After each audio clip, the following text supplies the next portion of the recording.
My name is Daniel Branco. I'm a neurologist and neuroscientist, and I've spent a lifetime seeking a deeper understanding of consciousness.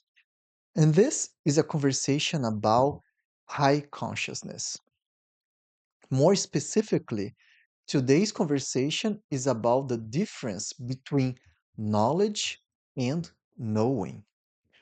Or perhaps it becomes clearer if we call it the difference between knowledge and understanding, or even the difference between wisdom and knowledge. In any case, to make my point, I'll mostly use the terms knowledge and knowing. Knowledge as the thing that is known, knowledge as a noun, and knowing as a verb.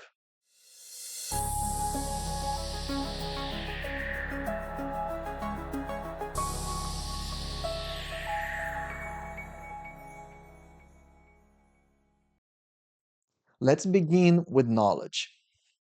What is knowledge? Knowledge is the codification of knowing. At first glance, knowledge and knowing may seem like basically the same thing.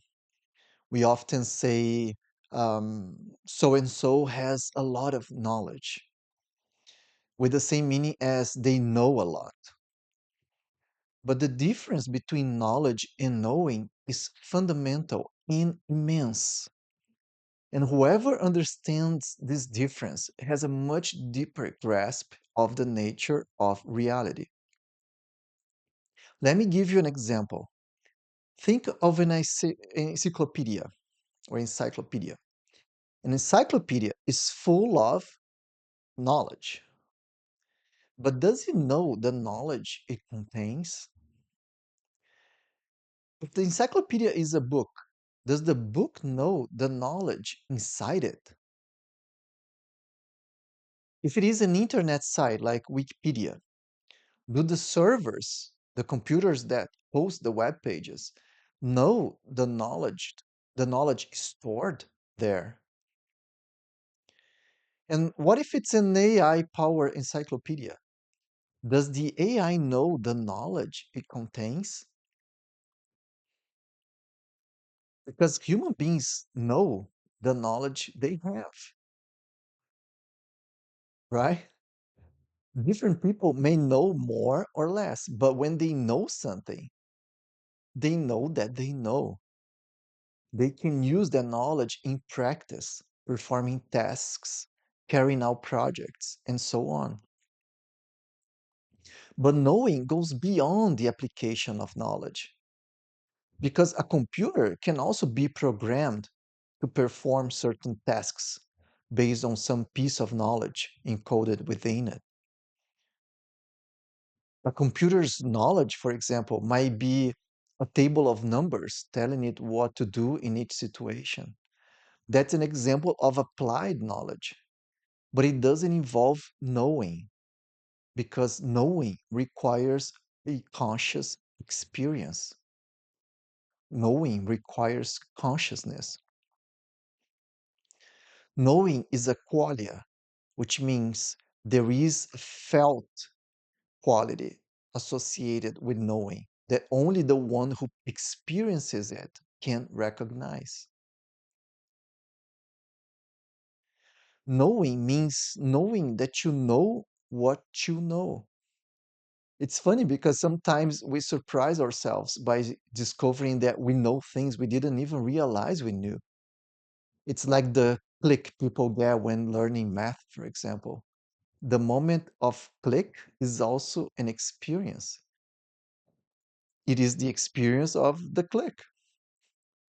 It is an experience that supposedly only conscious beings can have. Knowledge can be encoded in 3D, in this three-dimensional world, in the form of books, web pages, or even this video. All of these are examples of codifications of knowing in a 3D physical world. Because in the physical world, there is no real knowing. Knowing exists at the level of consciousness. When someone who knows something wants to transmit that knowing to someone else, that knowing must be first codified. For example, in the form of language, since language itself is a codification, or in the form of text, then that codified knowledge must be transmitted to the other person and decoded by them. The encoding of knowledge happens at the level of the brain. When we hear or read a message of or information, what's happening behind the scene is that our brain is decoding that information and assimilating that knowledge. Once decoded, that the information, the knowledge becomes part of the person's neural network. All right. Up to this point, everything is happening basically the same way it does in a computer. But when does that decoded knowledge become knowing? Where does the experience of knowing occur? Because if the brain is just a machine, then knowing doesn't happen in the brain. Machines don't know. They only store and process knowledge. A machine doesn't know what it's doing. And this is equally true for a typewriter or a computer or an AI model. Knowing requires consciousness. And where is consciousness? Well, that's the trillion-dollar question at this point. And the truth is, nobody knows. Everyone knows where knowledge is encoded, but nobody knows where knowing happens. And the main reason we don't know is that the answer lies beyond what science can investigate. Because science is a third person method, it's a third person reality method, a method of consensus reality. Whereas knowing belongs to first person reality.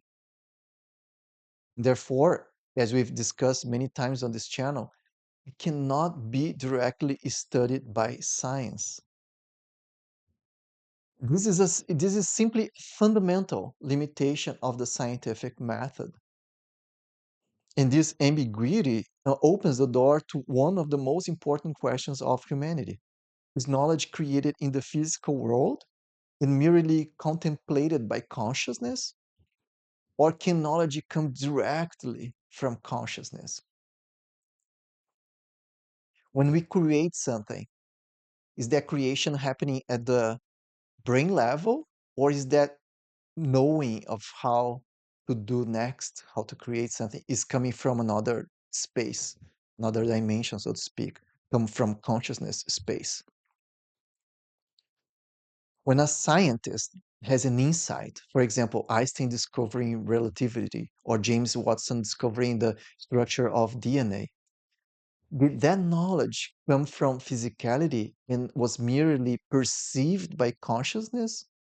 Or did the knowledge come from consciousness and then get codified into the physical world, but emerging in consciousness first? We have no way to answer with certainty, but one thing is clear: the knowing of a person cannot be transmitted to another through codified knowledge without loss. The learner's experience of knowing will never be identical to the teacher's experience of knowing. To know, it's not enough to stuff knowledge into your mind. You must experience the knowing that happens during the decoding process. According to the high consciousness philosophy, knowledge may be generated in physicality, and probably even more so at the level of consciousness. But knowing occurs only in consciousness, not in physicality. If at some point we had solid reason to believe that a machine knows for real something consciously, then we would have equally solid reason to conclude that the machine is conscious. In fact, we implicitly use this principle all the time. We only assume that other humans are conscious because they express knowing. We have no way to prove that they really know anything or that they experience knowing. After all, the person in front of you could be an AI robot simulating everything. But we infer that they know because they can codify and externalize knowledge stored within them, in their brain or consciousness, in ways that are very similar to us. And we perceive ourselves to be conscious beings, so we just assume others to be as well. We know we are conscious, but we cannot prove it. And this is the duality of experiencing life in physicality while fundamentally and primarily existing in consciousness. That's why I gave the name of my book Spirit Duality, because by being spiritual, by being conscious, you are automatically spiritual. Do these ideas resonate with you?